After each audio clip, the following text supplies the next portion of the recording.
Dar daugiau nei prieš 2000 metų senovės graikų istorikas Herodotas tvirtino, jog visuomenės klestėjimą ir gyvybinės jėgas veikia jos žemių būsena. Iki XX pabaigos gyvenimas ir dirva buvo neatskiriami vienas nuo kito. Žemė davė viską, ko reikėjo biologinės rūšies sveikam vystymuisi ir tobulėjimui.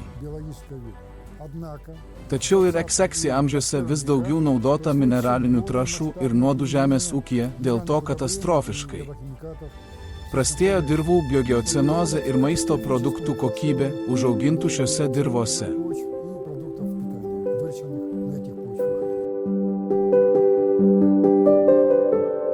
Iš esmės mes griauname mūsų Žemės planetos biosferos imuninę sistemą gyvą derlingą dirvą. Mes naikiname ją cheminėmis trąšomis ir chemikalais bei žemės industrijos technologinėmis atliekomis. Bet tuo pačiu mes naikiname savo sveikatą.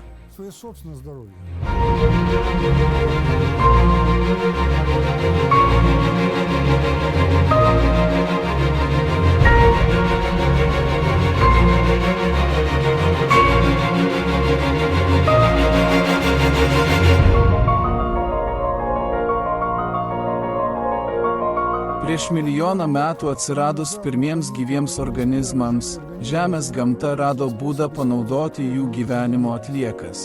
Organinės atliekos perdirbamos į naują organinį maistą derlingą humusą dirvos mikroorganizmų pagalba. Paprastai žiūrint, biogamyklų. Jų turi būti mažiausiai 100 ml. Kiekviename derlingos dirvos kilograme ir mažiausiai 1000 rūšių, tiek aerobinių, tiek ir anaerobinių. Kiekvienas mikroorganizmas specializuojasi savo organinių atliekų perdirbimo srityje.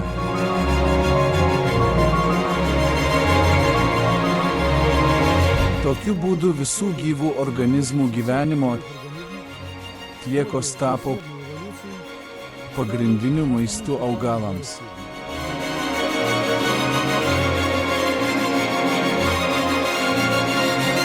Žemės ūkio inžinerijos vystymosi chaotiškumas privedė prie to, jog maistas auga vienoje vietoje, o organinės atliekos įskaitant ir kanalizacijos nuotekas kitoje už 1000 kilometrų. Tuo pačiu su derliu išimamos maistingos medžiagos iš gyvos derlingos dirvos, o tai yra milijardai tonų kasmet, kurios nekompensuojamos. Į dirvą paprastai grąžinami tik 3 cheminiai elementai – azotas, kalis ir fosforas, nors augalai augdami ima iš dirvos. Daugiau nei 80 cheminių elementų ir pagrindai iš gamtos organikos, tai iš gamtinio humuso, į žemės ūkio naudmenų dirvą įnešamos pramonės pagamintos paprastos ir tirpios cheminės trąšos, o ne gyvybės sukurti netirpus humatai, kaip tai buvo prieš 100 milijonų gyvybės ir žemės biosferos evoliucijos metų.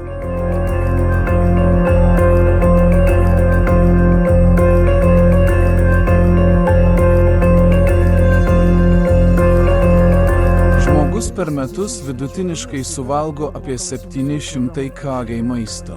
Medžiagų apykaitos metu beveik tokią pačią atliekų masę kiekvienas žmogus išskiria į aplinką ir jei šias atliekas perdaryti į biohumusą bei įnešti atgal į dirvą, kurioje augintas derlius, tai atsistatys natūraliai. Medžiagų apykaita, kurią žmogus sutrikdė XX ir XX amžiais.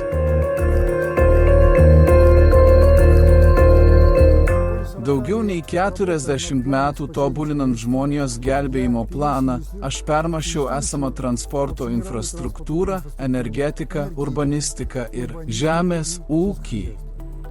Aš pasiūliau globalaus pertvarkymo koncepciją atlaisvinti milijonus kvadratinių kilometrų dirvų po asfaltu ir palaidotų po pabėgiais. Atlaisvintos teritorijos, prilygstančioms pagal plotą 6 Baltarusijos respublikoms, bus grąžintos tikram žemės naudotojai, žemės biosferai, ir atstatyti šių žemių derlingumą galima tik biohumuso pagalba.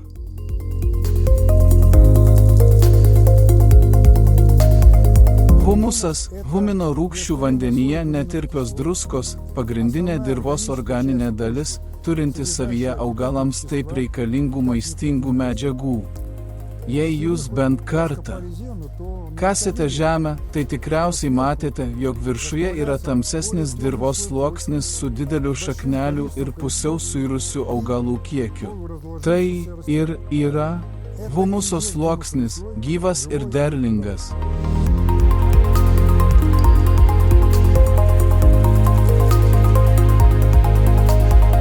Humusas gerina dirvos fizinės savybės, puikiai saugo maistingas medžiagas, kuria tvirta dirvos struktūra, kurios dėka užtikrinama palanki vandens ir oro cirkuliacija.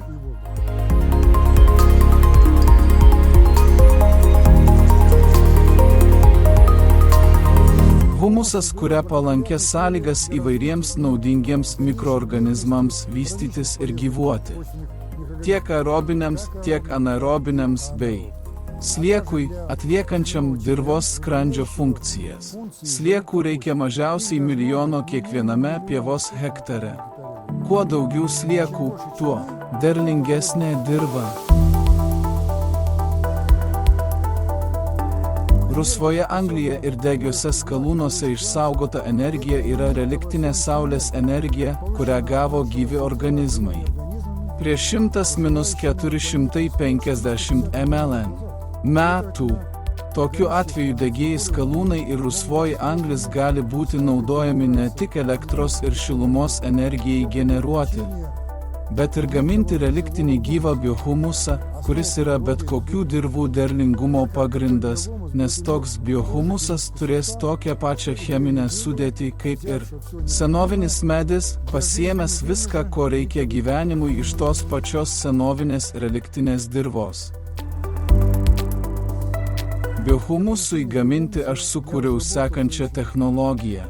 Pirmiausiai deginamos degios iškasenos, pavyzdžiui, anglis, bet ne pilnai.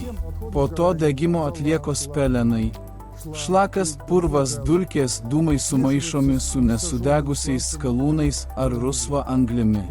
Po to čia pridedama organinės kilmės žaliava. Turima omenyje šiuolaikinė žaliava žolė, durpės, pjuvenos, mėšlas ir net organinės buitinės atliekos. Gautas įvairių komponentų mišinys galutinai perdirbamas į gyvą derlingą humusą bioreaktoriuose specialių dirvos mikroorganizmų pagalba. Tokius mikroorganizmus mes imame iš pasaulio. Dirvų klasterio, kuris yra derlingų dirvų visuma ir jų nelietė plūgas. Dirvos surinktos daugiau nei 100 planetos regionų. Unicki, ūkyje Marina Gorka miestelyje. Pagal reliktinės saulės bioenergetikos technologiją iš tonos anglies galima pagaminti 1 toną biohumuso.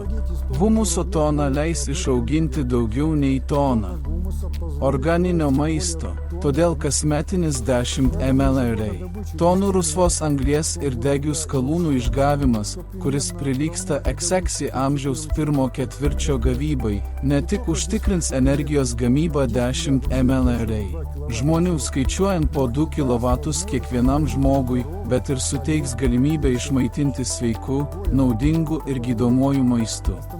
Be to, tai leis sustabdyti dykumas planetoje bei didinti nuskurdintų dirvų ir dykviečių produktyvumą iki juodžemio lygio. Maždaug 30 ml ha teritorijoje, kas lenkia daugelio Europos valstybių plotą. Pirmiausiai, biohumusas gerokai efektyvesnis už bet kokią organinę trąšą mažiausiai 10 kartų. Jame yra maistingų medžiagų, makro, mikro ir ultramikroelementų, fermentų, augimo hormonų, humatų ir dirvos antibiotikų kompleksas. Visa tai būtina teisingam augalų augimui ir vystymuisi. Antra, biohumusų neįmanoma persotinti grunto. Per visą vystymosi ciklą augalas paims tiek maistingų medžiagų, kiek jam reikia. Kiekviename biohumuso kilograme gyvena iki 10 trilijonų naudingų bakterijų, pavyzdžiui, mėšle jų tik 200–300 ml. Trečia, pagal savo auginimo savybės biohumusas lenkia visus per tūkstantmečius žinomas tradicinės organinės trąšas, tokias kaip mėšlas, paukščių mėšlas, sapropelis ir durpės. Skirtingai nuo mėšlo, biohumusas saugus, jame nėra ligas sukeliančių mikrobų ir musių lervų. Biohumuse nėra nitratų, sunkiųjų metalų, patogeninės mikrofloros ir piktžolių sėklų.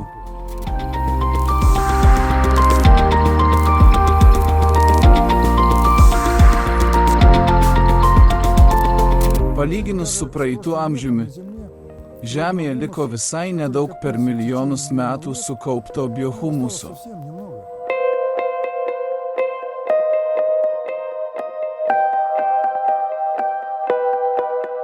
Kasmet 12 mln.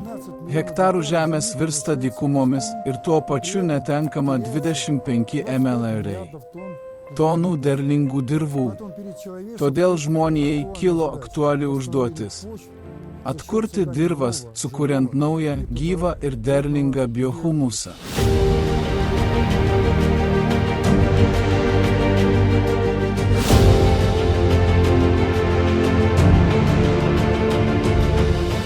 Iš 300 TRLN tonų degių skalūnų organinės medžiagos galima gauti apie 450 TRLN.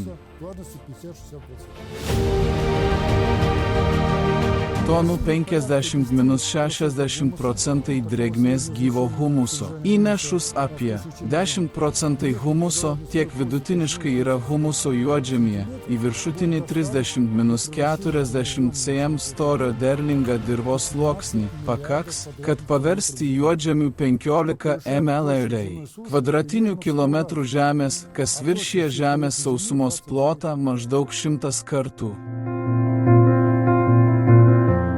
O viso žemės paviršiaus plotą 29 kartus. Tokiu būdu galima žemės reliktinę biosferinę energetiką gali paversti visą žemės sausumą ne į dykumą, o į žydintį sodą pasodintą į derlingiausią ir idealią gyvenimui dirvą riebų dirvožemį.